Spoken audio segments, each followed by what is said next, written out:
Kira dalam catatan di kepolisian, upaya-upaya yang dilakukan sebelum, pada saat, dan nanti sesudah pilkada seperti apa? Menjaga kondusivitas Kamtibmas itu tindakan preemptif, tindakan pencegahan preventif ya, kita lebih Tanya perbanyak. nih, kesulitan terbesar yang pernah dihadapi di kepolisian atau situasi dilematis lah ya pada saat malam ya, pilkada kemarin. Ya karena paslon-paslonnya juga teman-teman kita semua kan. Perlu diceritakan biar menginspirasi kami.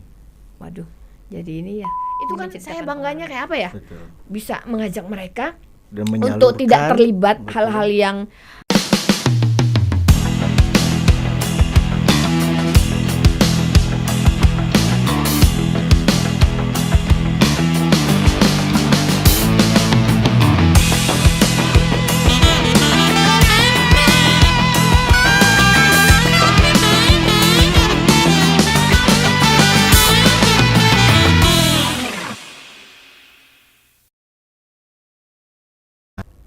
ya, teman pemilih, karena tamu kita kali ini adalah dari unsur kepolisian, maka kita nggak jauh-jauh lah ya dari pembicaraan tentang topiknya tentang Kamtibmas.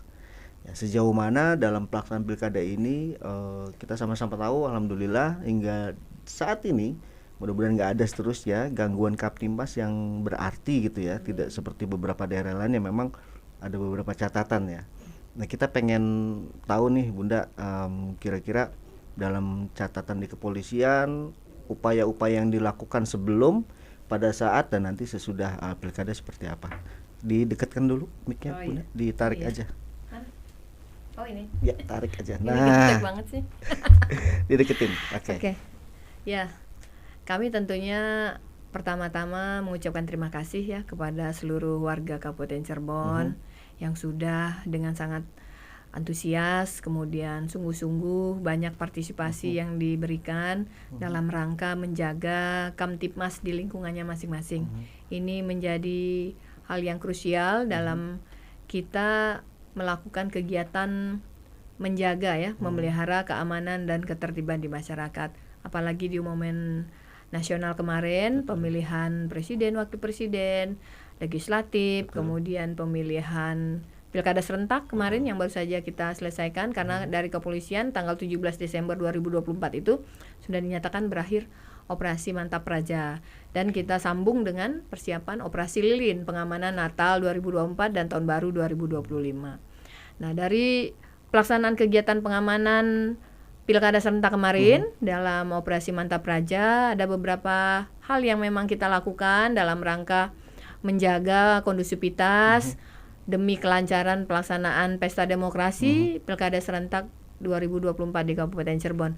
Tentunya ini bukan kerjanya polisi, kerjanya Polresta Cirebon semata, tetapi kolaborasi semua pihak. Dari teman-teman KPU yang sangat luar biasa, tentunya penyelenggara ya, Bawaslu, kepolisian, TNI, pemerintah daerah, seluruh stakeholder terkait ya, masyarakat, tokoh agama, semua pihak terlibat di dalam mensukseskan kegiatan yang bersejarah ini. Karena memang kita tadinya khawatir ini kegiatan pertama kali dilakukan, apalagi setelah pelaksanaan pesta demokrasi pemilihan Di tahun presiden, yang sama. wakil presiden di tahun yang sama. Pasti kan ada potensi-potensi ya yang kita prediksi, tetapi alhamdulillah dengan kerja keras, semangat untuk menjaga Kabupaten Cirebon ini tetap kondusif, semuanya bisa berjalan dengan lancar ya. Walaupun memang masih ada riak-riak pascanya ya, kita menunggu nanti pelaksananya, dan kami juga tetap mengajak semua pihak untuk tetap menjaga keamanan, menjaga ketertiban, kondusivitas di Kabupaten Cirebon. Silahkan menempuh jalur-jalur yang sudah ditentukan ya, untuk pihak-pihak tertentu lah namanya menjalankan hak-hak konstitusinya ya. Kemudian disalurkan dengan sesuai dengan aturan yang berlaku aturan yang berlaku ya. Kemudian di dalam pelaksanaan pengamanan itu sendiri memang banyak hal yang kita lakukan ya Pak ya, Ketua KPU dan jajaran bersama Bawaslu. Kita beberapa kali melakukan rapat lintas sektoral ya. Kami juga melakukan ANEP kegiatan situasi Kamtibmas dalam rangka mengevaluasi apa yang terjadi, apa yang harus kita kembangkan, apa yang harus kita tingkatkan, apa yang harus kita kurangi gitu ya.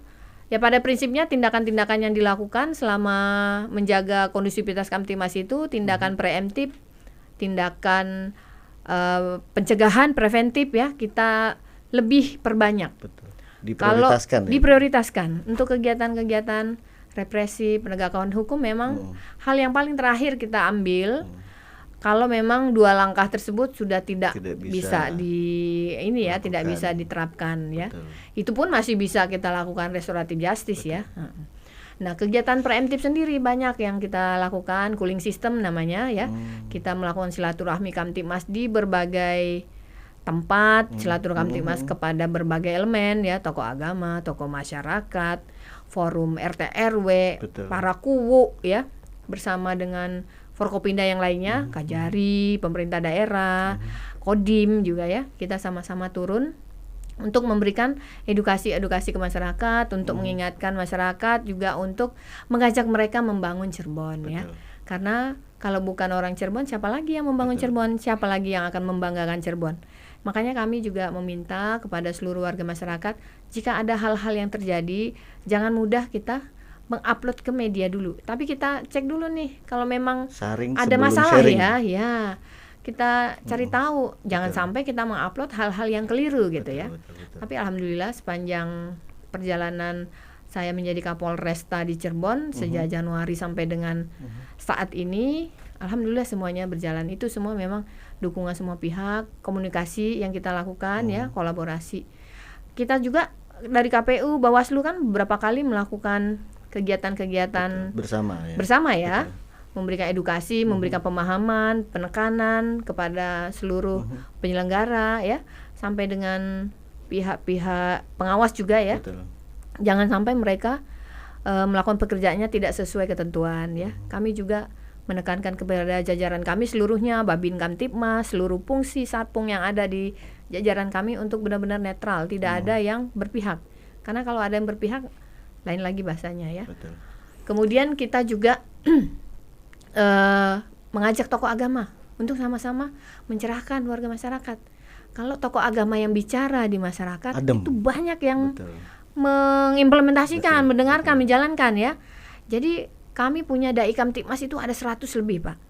Dai Kamtibmas ini sangat tersebar efektif. di semua kecamatan, di semua kecamatan. Di semua kecamatan. Itu berada di naungan Polresta Cirebon. Jadi setiap periode kita kumpul untuk ANEP, kita kumpul untuk melakukan kegiatan, termasuk ketika kita ke sekolah-sekolah mengajak tokoh-tokoh agama tersebut memberikan ceramah ya, memberikan tausiah kepada anak-anak generasi muda. Pencerahan luar biasa. Kemudian ya masyarakat juga pasti juga sudah tahu kegiatan Jumat Curhat juga sangat ampuh ya untuk mendengar aspirasi, kritik, keluhan warga masyarakat, apa yang kurang dari pelayanan kepolisian, termasuk curhat-curhat dalam permasalahan yang ada di masyarakat yang untuk kita koordinasikan dengan pihak instansi terkait ya. Itu alhamdulillah sangat membantu. Ada yang saluran khusus ya Bu ya, yang memang dibuat untuk masyarakat biar lebih aksesnya bisa langsung Kami juga punya layanan CLBK ya. Curhat langsung ke Bunda Kapolresta. Itu ada nomor cinta khusus. Lama bersemi kembali. Nggak boleh. Yang lalu biarlah berlalu, nggak usah dipandang-pandang lagi. Berarti nggak boleh curhat soal mantan di situ. Nggak boleh itu. Lanjut Bu, CLBK menarik ini Bu. CLBK, nah di situ warga masyarakat bisa curhat, bisa memberikan informasi, bisa komplain, bisa juga memberikan saran, masukan, termasuk ide-ide, informasi dini tentang kerawanan-kerawanan keamanan, termasuk gitu ya. Deteksi dini tadi. Ada juga yang menyampaikan permasalahan di masyarakat yang butuh uluran tangan dari orang-orang yang mampu untuk memberikan. Kami juga tentunya mengajak charity ya, mengajak pihak-pihak yang mampu untuk terlibat memberikan bantuan. Nah, ya paling tidak polisi dapat amalnya 0, sekian lah, membisikkan ke orang-orang yang dianggap mampu, mereka sendiri yang terjun memberikan bantuan, menganjurkan kebaikan, yang dapat amalnya kan tentu yang punya dapat affiliate pahala ya, yang memberikan ya. Betul. Ya itu alhamdulillah sangat membantu. Beberapa kali juga kami melakukan kegiatan sosial di masyarakat dan ini juga ampuh untuk menjaga kondusivitas ya. Kita mengajak kalau ada permasalahan-permasalahan yang bisa kami akselerasikan, tidak usah sungkan-sungkan untuk menyampaikan kepada jajaran kepolisian, gitu Pak. Bun, pengen tanya nih, kesulitan terbesar yang pernah dihadapi di kepolisian atau situasi dilematis lah ya, pada saat pelaksanaan pilkada kemarin ada nggak sih Bun? Boleh di-spill nggak? Pelaksanaan dilematis, apa ya, Ya situasi contoh, dilematis ya. ya misal ini kan kayak misalnya kemarin ada kampanye, kalau KPU kan tidak menetapkan tanggal ya memang. Jadi ada dua paslon yang pengen serentak mengadakan rapat umum di tanggal yang bersamaan, contohnya seperti Nggak itu. ada sih, yang Aman semuanya ya? bisa dikomunikasikan. Betul. Karena kami juga ada LO ya, Betul. dari jajaran Polresta yang kita komunikasikan dengan pihak paslon, Betul. dengan pihak partai politik ya, agar ya semuanya bisa berjalan lancar. Artinya Jadi semuanya terkendali tidak ada, ya. tidak ada satu paslon itu rebutan tempat, Betul. rebutan waktu gitu ya, Iya. untuk melakukan kegiatan, nggak ada. Jadi semuanya memang butuh komunikasi yang baik. Dan itu pekerjaan yang memang tidak dibangun dalam satu malam ya Bu. Iya benar. Ya karena paslon-paslonnya juga teman-teman kita semua kan. Betul. Forkopimda yang kemarin kan, Betul. mantan Pak Bupati, Betul. Wakil Bupati, Jadi kemudian sudah Ketua saling DPRD, ada pengertian. sudah sangat paham kita. Betul. Termasuk beliau yang paslon nomor 1 ya, senior. Beliau juga sangat-sangat menjaga lah kondusivitas, menjaga aturan apa yang harus dilakukan, apa yang tidak boleh dilakukan. Jadi banyak masyarakat yang menilai bahwa di pelaksanaan pilkada kemarin peran dari kepolisian memang luar biasa dalam proses pendekatan ya, approach-nya itu loh Bu. Iya. Jadi banyak yang nggak kerasa lagi di approach sama polisi gitu. Iya. Jadi karena memang sentuhan dari keibuan apa gimana nih Bu? Ya harus, seorang perempuan kan harus punya nilai plus lah ya. Mohon Siap. maaf ya bapak-bapak. Siap. Karena kan memang ibu-ibu itu kan Betul. lebih peka ya kan. Betul. Ya bukan ini kan udah nggak pilkada ya. Ya, karena memang kata netizen ras terkuat di muka bumi. Ya klaster terkuat ya.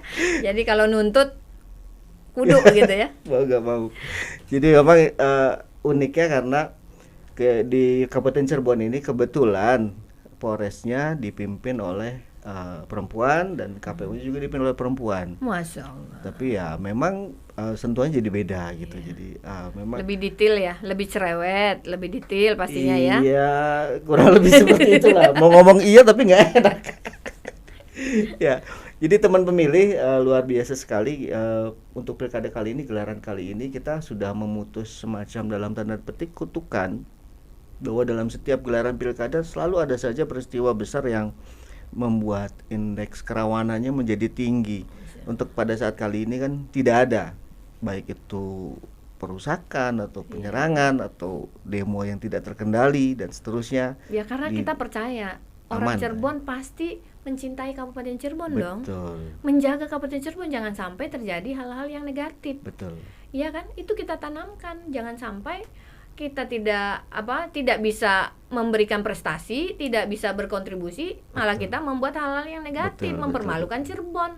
Makanya kami juga mengajak kemanapun saya pergi, mengajak anak-anak muda. Kemarin kita ketemu KNPI ya, ormas-ormas anak-anak muda ya. OKP Ayo dong ya. OKP. Ayo dong kita gimana nih bangun Cirebon, apa yang bisa kita lakukan? Jangan hanya kita mengkritik, tapi apa nih dari kita solusinya? Kontribusinya Kontribusinya apa nih? Iya. Ya kan, ayo anak-anak muda apa? Itu juga kita bangkitkan. Jadi teman-teman itu juga merasa, iya ya, kenapa kita harus terlalu banyak mikir gitu ya? Tapi actionnya tuh lama gitu loh. Yeah. Ya, action dulu dong. Action apa nih yang bisa kita perbuat? Misalnya dari hal yang kecil aja di sekitar kita nih. Oh, buang sampah jangan sembarangan. Betul. Oh, kalau naik motor wajib pakai helm. Oh, yang kecil-kecil ini loh. Mulai dari kesadaran-kesadaran sehari-hari ya Bun ya. Itu yang harus kita tanamkan ya. Saya jadi ingat dulu kayaknya pernah bikin buku ya Bun ya. Iya. Salam Zero apa Salam ya? Zero ya. Itu boleh ceritain nggak Bun? Ya, Salam Zero itu sebenarnya buku yang saya kan waktu itu sebagai Korsprinya Pak Kapolda Kalbar ya. Ya. Jadi memang ketika kepemimpinan beliau ya banyak hal-hal yang saya anggap memang menarik ya, dan patut untuk diingat, dicontek atau diimplementasikan oleh para leader-leader yang muda-muda gitu loh, supaya ya bagus gitu loh. Memang bagus. Ya menurut saya ya kan. Makanya saya tuangkan di dalam buku Salam Zero itu. Dan kami pun berharap bisa mengimplementasikan nilai-nilai tersebut, tidak hanya menulis tapi Nggak juga cuma bisa teori. menerapkan gitu ya. Yang mudah, yang simple, apa yang bisa dilakukan. Karena leadership itu juga kan perlu pengalaman gitu ya, butuh asahan, butuh sentuhan. Jadi kita juga bisa kuat dalam memimpin suatu organisasi gitu. Apalagi jajaran saya kan 1.000 lebih nih. Iya. Yang kepala, isi Total kepalanya berapa polsek Bu tuh? Kabupaten ada Cirebon? 27 polsek, 27, ya. mengampu 34 kecamatan 30 ya. Yang 6 masuk Polres Nah, kota ya. jadi ada sekitar warga masyarakatnya berapa juta itu? 2, sekian juta warga masyarakat Kabupaten Cirebon. Kalau dari DPT aja kan 1.700.000. Ya, 1.700.000. Paling yang masuk Polres kota itu 1,4. 200 ribuan. Oh, yang kota ya. Ya, yang di kita kan yang 1,4 kecamatan. Ya. Iya, tapi kalau keseluruhan kan bisa 2 juta lebih ya. Nah, itu kalau tidak punya basic dasar teori dan pengalaman praktik di daerah-daerah sebelumnya, mungkin kerepotan juga ya Bu ya. Iya, karena kita juga belajar dari orang lain, membaca buku, teori yang kita memang kolaborasikan untuk kita terapkan pada saat kepemimpinan kami misalnya ya. Betul. Ya, apa yang saya baca, apa yang saya lihat dari orang lain, saya juga tidak sungkan-sungkan untuk meniru jika itu memang baik dan bermanfaat gitu ya. Dan saya juga tidak ragu-ragu juga untuk berkreasi. Kalau misalnya di suatu tempat itu melempem gitu ya. Ayo nih kita, apa yang bisa kita kerjakan, jangan hanya melihat yang kemarin rutinitas gitu ya. Terus apa dong inovasinya gitu ya. Terbarunya ya. Ya seperti kita kan di jajaran pelayanan publik kita mengelola kolaborasi dengan pengelola bank sampah sehingga warga masyarakat itu care dengan kebersihan lingkungan, dengan sampah itu dijual di bank sampah, ditabung, biaya ada itu nilai ekonominya. Nah, nilai ekonominya bisa untuk biaya buat SIM, biaya untuk buat SKCK, dan kita berikan prioritas karena dia sudah ada effortnya nih menjaga lingkungannya gitu loh. Jadi kita ingin juga ada kolaborasi itu dengan pemerintah daerah. Gitu. Jadi nggak cuma semata-mata tupoksi sesuai dengan tupoksinya di undang-undang gitu ya, tapi ya. Kita melihat kearifan lokal, situasi di masyarakat di sekitar kita, apa yang bisa kita selesaikan. Nah, gitu. Ini kayaknya memang sentuhan-sentuhan seperti ini tidak mungkin dilakukan oleh pemimpin yang tidak punya pengalaman dengan background yang kaya secara personal ya Bu ya. Sih, saya juga boleh Bu, nanti setelah break terlalu ini sombong juga nanti setelah saya break ya. ini kita pengen lebih tahu lagi sosok Ibu Sumarni. Beliau sebelum di sini kan punya pengalaman-pengalaman di daerah-daerah sebelumnya dan punya mengampu tugas-tugas yang memang memperkaya pengalaman sehingga bisa diterapkan di Kabupaten Cirebon. Kita break dulu teman pemilih, nanti kita akan sambung lagi setelah yang satu ini.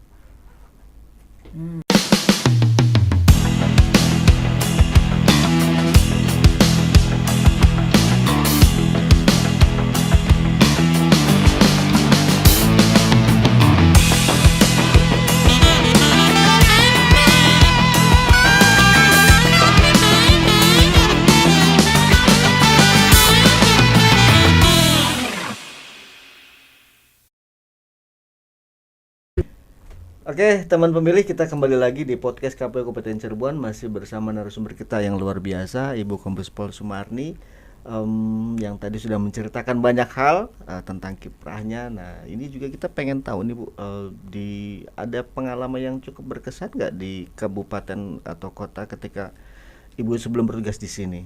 Sebelum di Cirebon ya? Betul. Ada pengalaman yang kira-kira perlu diceritakan biar menginspirasi kami. Waduh, jadi ini menceritakan pengalaman aja ya, share pengalaman, Pak. Pasti pengalaman orang lain jauh lebih baik. Saya pernah berdinas sebagai Kapolres di Subang, pernah juga sebagai Kapolres di Sukabumi Kota. Nah, di Kapolres Sukabumi Kota itu kan masa pandemi Covid-19 ya, yang sangat-sangat banyak hal yang harus menjadi tantangan kita semua. Waktu itu saya masuk di sana masa new normal ya. Masa new normal itu banyak yang hal-hal yang nggak boleh dan ada juga yang sudah diperbolehkan. Peralihan ya. Nah, pada saat itu karena Forkopimdanya juga banyak yang COVID ya. Itu Kapolresnya sendiri tuh yang nggak COVID. Mungkin COVID ya, tapi saya nggak merasakan apa-apa gitu loh. Nah, saya tuh bisa karena ada perintah waktu itu untuk minta pedagang-pedagang kaki lima kalau saya nggak salah ya untuk tidak berjualan ya karena mungkin berdesakan di pasar ya karena kita udah sering keliling di masyarakat, setiap hari ketemu, setiap hari menyapa. Alhamdulillah itu warga masyarakat di sana sangat-sangat berempati ke saya gitu loh. Dan mereka ketika saya minta Pak, bisa nggak ini kita berhenti dulu aja selama seminggu untuk tidak jualan. Nanti untuk kompensasinya saya akan carikan ya. Itu luar biasa itu. Saya juga udah. Padahal masih mikir juga. Saya mikir nyari kemana ini ya bantuannya gitu ya. Tapi bener. Jadi karena kita udah kenal, udah sering ketemu dengan orang-orang di pasar, dengan warga masyarakat, ketua asosiasinya. Alhamdulillah mereka sangat membantu. Siap Bu, kami siap untuk Kalau ini. nggak kenal kan pasti marah lah. Marah, Dan demo. ditutup ininya Mesti. kan, pemasukannya kan nggak ada. Pasti kan protes.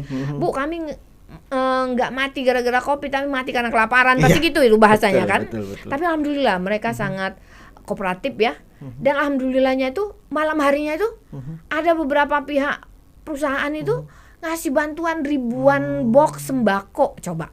Itu kalau nggak Allah membantu kita ya, siapa tuh yang menggerakkan coba. Saya tuh sampai nangis juga tuh. Ya Allah, sementara otak saya berpikir dari mana ya saya ngasih bantuan untuk kompensasi warga masyarakat itu ya, karena kan beberapa pejabat itu kan COVID ya, jadi kita mau koordinasi rada susah. Nah, bantuan itu langsung saya salurkan ke dari mereka. Arah yang tidak terduga. Ya, ternyata mereka sangat percayalah jadinya ya, apa yang ini buka pores ternyata nggak bohong ya. Padahal itu baru aja datang turun itu ininya bantuannya. Masya Allah, saya rahmati ya Allah, ternyata memang dimudahkan.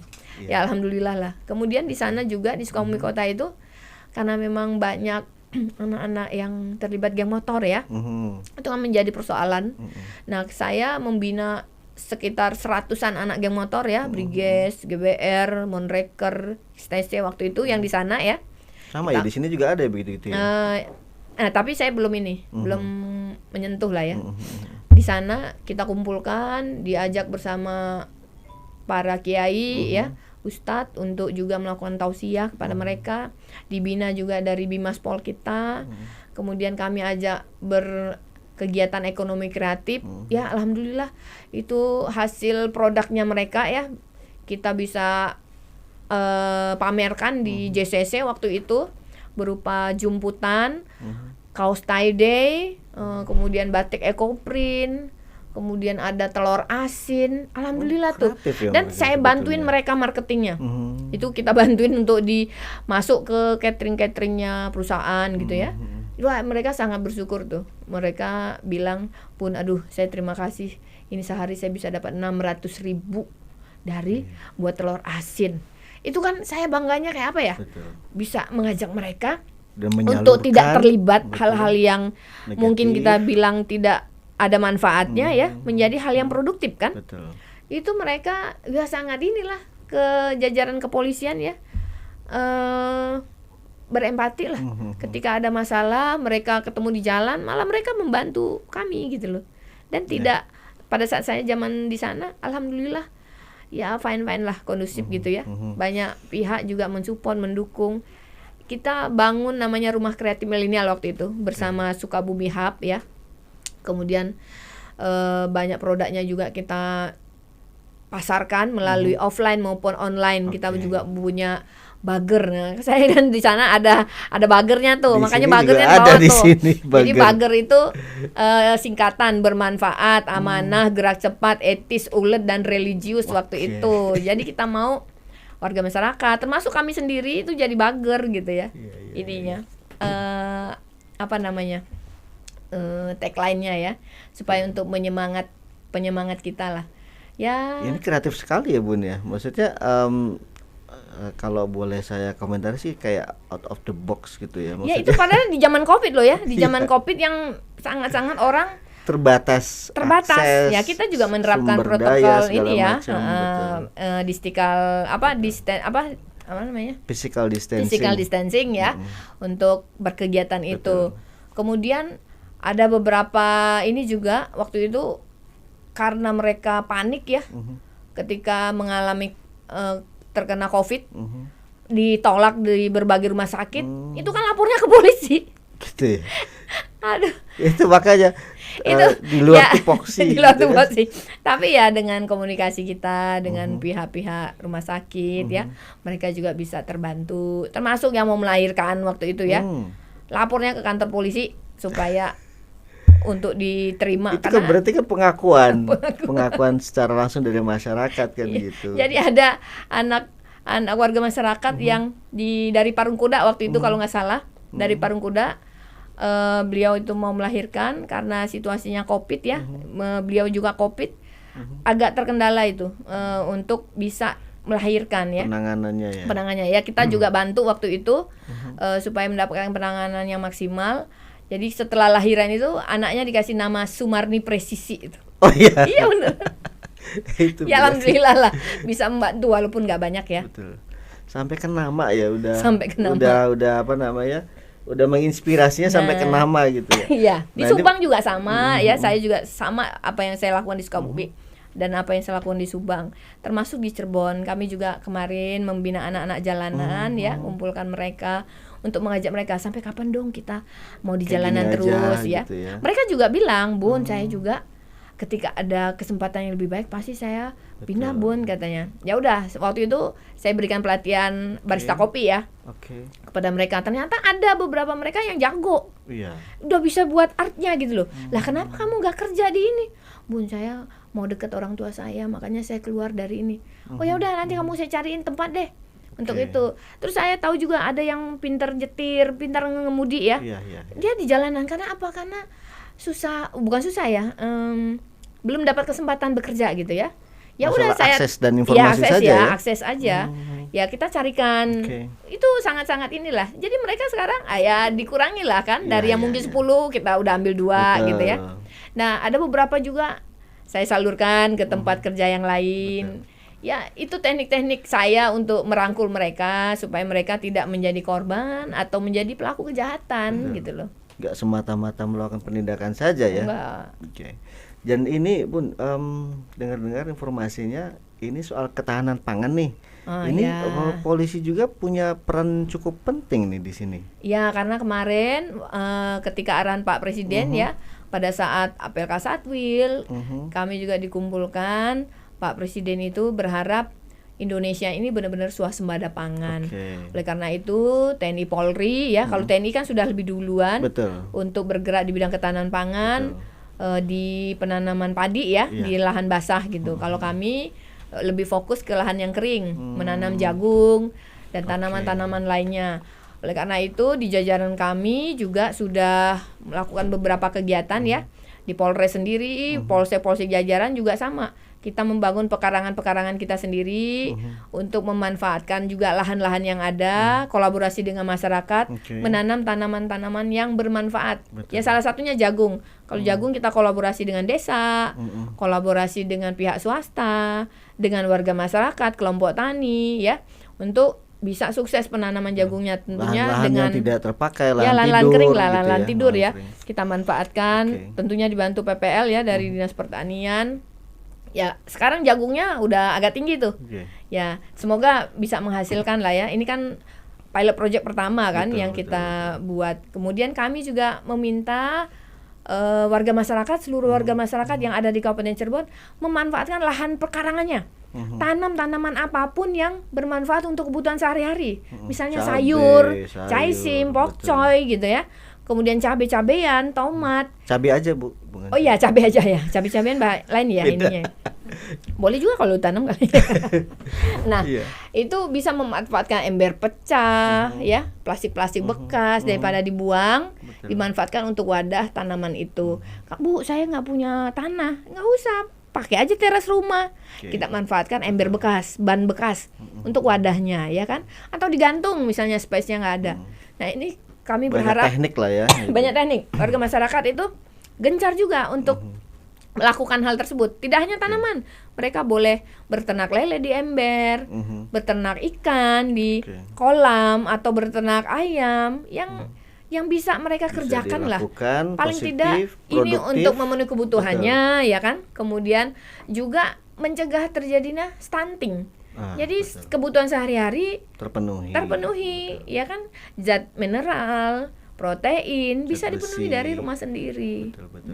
Jadi ini beyond ya, maksudnya tugasnya dari kepolisian yang memang semula Kamtibmas kemudian bisa masuk ke aspek-aspek lain sehingga masyarakat yang memang sudah sibuk dengan kegiatan-kegiatan positif itu kan akhirnya menjadi teralihkan, Iya. kemudian menekan angka-angka yang kriminalitas, Ya karena kan ada juga nih, produktif kan jadinya. Kang, ketika ada yang melakukan kriminalitas, ternyata masalahnya masalah ekonomi, masalah Ekonomi perut gitu tidak ya. terpenuhi Tidak. Nah, kebutuhannya. dengan Betul. gerakan-gerakan ini kan mereka juga bisa ya, Oke. bisa ada inspirasi, bisa ada kreativitas untuk mereka memenuhi kebutuhannya dari rumahnya sendiri. Jangan bilang, oh saya kan orang nggak punya, saya begini-begini. Bisa, kamu bisa jual dari tanaman yang kamu sudah tanam. Itu kan sebulan. Bu, sebulan saya mau makan apa? Ya kan bisa kolaborasi yang lain, jual jasa yang lain. Tidak mesti melakukan hal-hal yang keliru gitu. Ini luar biasa sekali teman pemilih, obrolan kita yang tadi berawal dari soal pilkada, kita bisa inspirasi bisa jauh melampaui ya, karena memang apa yang dilakukan oleh Bu Kapolres ini juga tidak hanya melulu soal penyuluhan hukum yang memang berkutat di sekitar-sekitar itu aja, tapi memang lebih manfaatnya lebih luas lagi gitu ya. Kita bisa lanjut sebetulnya Bu Kapolres, cuma ini waktu membatasi kita. Ya. Sebetulnya jatahnya hanya setengah jam, ini udah lewat. Oh, udah lewat ya.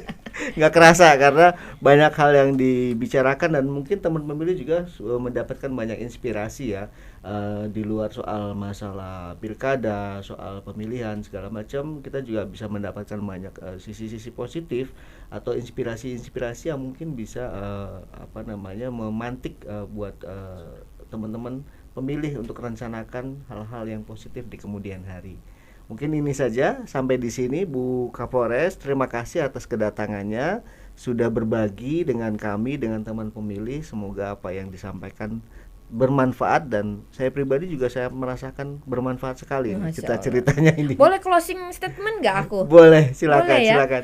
Jadi saya ingin menyampaikan sekali lagi kepada seluruh warga masyarakat bahwa keberhasilan kita dalam melaksanakan pengamanan, pengawalan momen-momen nasional Pilkada serentak 2024 kemarin bukan kerja Polresta Cirebon semata, tetapi ini kolaborasi semua pihak, dari KPUD, dari Bawaslu, dari Polri, dari TNI, dari pemerintah daerah, seluruh stakeholder terkait, elemen masyarakat, semua bahu-membahu untuk mensukseskan acara ini. Termasuk juga kami mohon dukungan semua pihak dalam pelaksanaan kegiatan pengamanan Natal dan Tahun Baru nanti. Kita sama-sama menjaga Cirebon ini tetap kondusif. Kita sama-sama memberikan pelayanan terbaik kepada warga masyarakat, umat Nasrani yang menjalankan ibadah. Kita sama-sama merayakan Tahun Baru nanti dengan sukacita, tetapi tetap menjaga kondusivitas. Jangan sampai terjadi hal-hal yang tidak kita inginkan ya. Itu saja yang ingin saya sampaikan. Terima kasih kepada seluruh teman pemilih, warga masyarakat Kabupaten Cirebon yang sudah menjaga Kabupaten Cirebon, menjaga persatuan dan kesatuan NKRI kita. Oke, terima kasih Bunda, diucapkan sekali lagi. Jangan kapok, nanti kalau suatu saat bisa lanjut ke episode yang berikutnya. Kita undang lagi. Ada, boleh. Kan deket KPU sama Polres. Iya, boleh. Cuma waktunya aja karena Ibu Kapolres kan sibuk ya. Siap. Terima kasih sekali lagi. Mohon maaf atas segala kekurangan. Saya Masyuri Abdul Wahid dan narasumber kali ini. Saya Sumarni. Terima kasih sudah diundang. Assalamualaikum warahmatullahi wabarakatuh. Waalaikumsalam warahmatullahi wabarakatuh.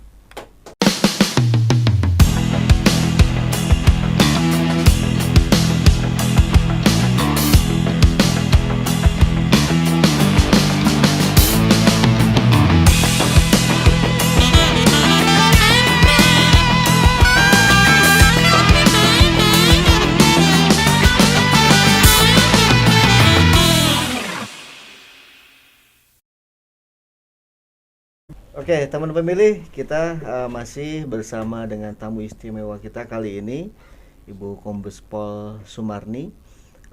Kita sudah berbincang banyak hal. Nah, kita juga pengen tahu nih dari sisi personal seorang Ibu Sumarni gitu ya. Personal ya. Ini kalau nggak salah saya dengar dulu Ibu tuh waktu masih gadis pernah jualan kue atau gimana? Oh iya. Pernah saya omongin ya di media mana ya waktu itu, Detik atau apa gitu.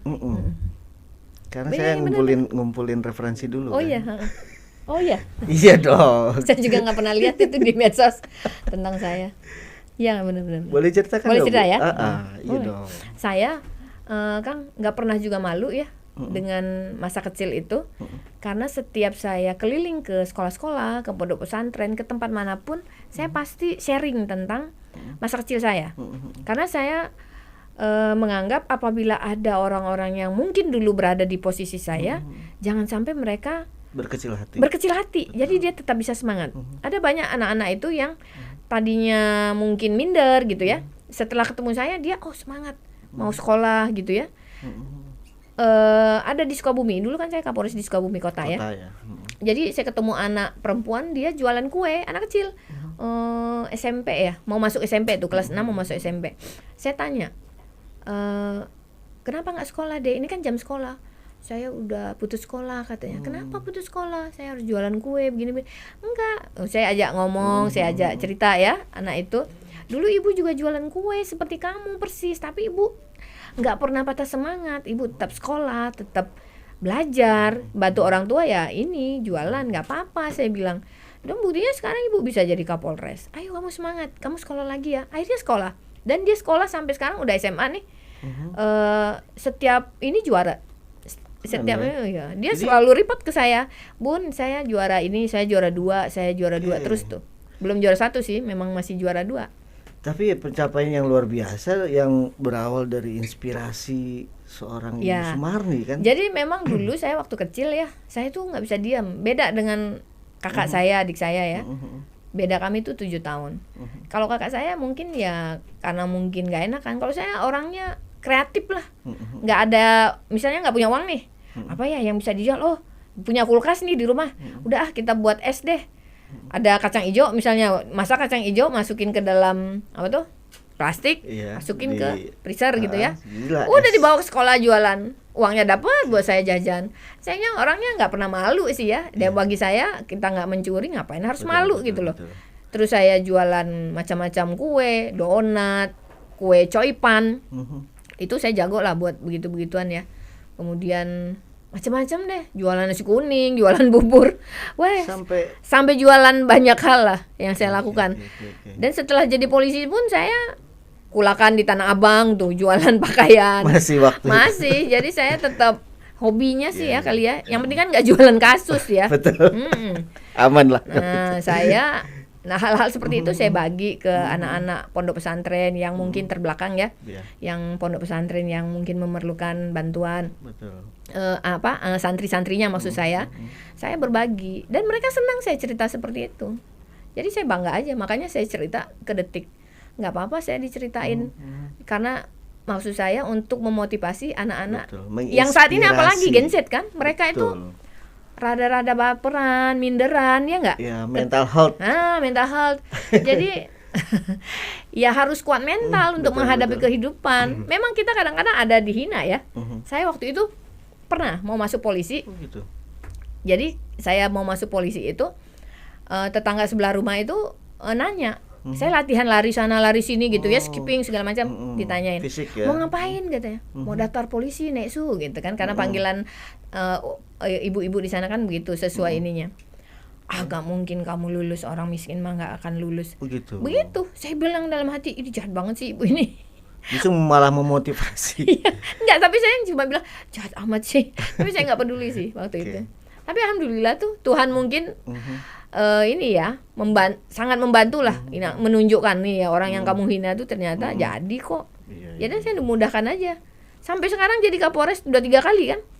Ya Kapolres Cirebon, Kapolres Subang, Kapolres Sukabumi, kan jarang tuh perempuan jadi Kapolres. Termasuk Wakapolresta. Kapolres di Bekasi kan. Nah, saya banyak hal lah yang saya pelajari juga dalam kehidupan saya. Dari kecil kan memang kerja keras ya kita. Banyak tantangan yang dilakukan, ya banyak juga hinaan orang, tapi saya juga nggak pernah ambil pusing selama saya tidak merugikan hak orang lain, ya kan, selama saya tidak melanggar hukum, saya akan tetap jalan. Bodo amat gitu kan. Nah sampai sekarang ya kalau orang bilang wah Mbak ini Kapolres terus, ya saya juga nggak tahu, saya juga nggak pernah minta jadi Kapolres. Betul. Tapi ya membuktikan beberapa Kapolres itu juga prestasi-prestasinya itu kemudian kan mendapatkan pengakuan dari makanya masyarakat kenapa luas. kan saya lebih banyak menerapkan pendekatan sosial ya ke masyarakat, karena saya juga merasa banyak orang kecil yang sebenarnya sangat butuh uluran bantuan ya dari pihak lain, yang mungkin dulu ya, yang waktu saya dulu itu mungkin jarang yang memperhatikan. Makanya ketika kita menjabat di suatu tempat, ya saya juga bertekad lah, saya akan membantu orang-orang kecil itu gitu.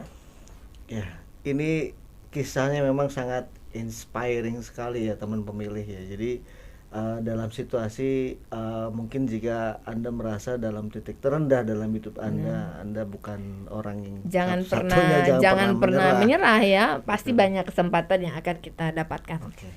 Dan luar biasa Ibu, ini podcast yang menurut saya memang episode kali ini cukup menyentuh ya. Aduh, saya mau ke toilet nih jadinya nih. background dari Bu Sumari ternyata kita baru tahu juga ya, sempat jualan kue segala macam. Jadi pengalaman kepemimpinan hari ini yang diterapkan oleh Bu Sumarni itu bukan berasal dari omong kosong, bukan berasal dari teori-teori, tapi memang berasal dari pengalaman hidup yang kaya gitu ya. Kita pernah tahu dulunya seperti apa, sekarang menjadi apa, kan begitu. Makanya benar, saya juga nggak pernah takut lah dengan apa masalahnya ketika kita tidak melakukan hal yang keliru, maju harus terus takut gitu ya. Betul. Karena dari kecil juga kita sudah ditempa dengan situasi yang sangat sulit, dan kita bisa kok tetap hidup gitu ya. Beneran, insya Allah lah saya mengajak ke anak-anak muda yang mungkin saat ini berada di posisi terendah, jangan pernah takut untuk bermimpi gitu. Mimpi aja, kita yakin Allah Subhanahu Wa Taala, Tuhan yang Maha Esa, pasti mengabulkan apa yang kita harapkan, apa yang kita minta. Yang penting kita jalannya benar gitu loh. Jangan pernah melakukan hal-hal yang merugikan orang lain. Apalagi melanggar hukum. Ya apalagi melanggar hukum, benar. Oke, balik lagi nih Bu ke soal. Ini boleh di ini nggak? Ini dulu break. Boleh. Aku mau ke toilet dulu. Oke, teman pemilih, kita akan kembali lagi setelah yang satu ini. Kita akan bincang-bincang lagi. Aduh.